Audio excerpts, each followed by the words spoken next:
मारो इसलिए हम लोग मजे मिलेंगे आपका भाई फिर से लोग लेके देख लो। इतना हम घर पे आ गए। अभी सब जगह पानी गिर रहा है, ये पटरा है सब में से, क्योंकि बारिश अभी भी हुई है सुबह से चालू ही थी।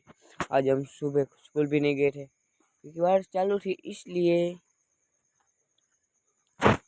अभी देख लो इधर हमारा आंबा कैसा लग रहा है, हरा हरा मस्त का लग रहा है ना।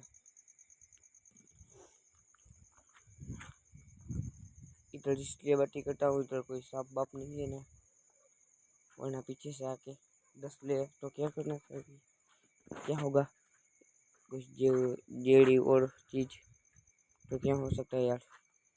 इसलिए हम इधर साइड में सब बत्ती है कि मेरे लेक चालू रखते हैं। और देख लो इधर पेड़ में लोग देख लिया।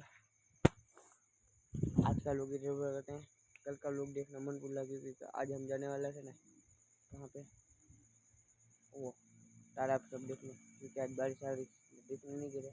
कल के लोग में जाएंगे। आज का लोग इधर बोल रहे हैं बाय बाय टाटा। अब तुम लोग गलती से अगर नए हो तो सब्सक्राइब करो, वो जो लाल वाला बटन है उस पर अपने जीजा जी फेंक के मारो या फूफा जी, मुझे नहीं पता, बस क्लिक हो जाना चाहिए। अब मैं भी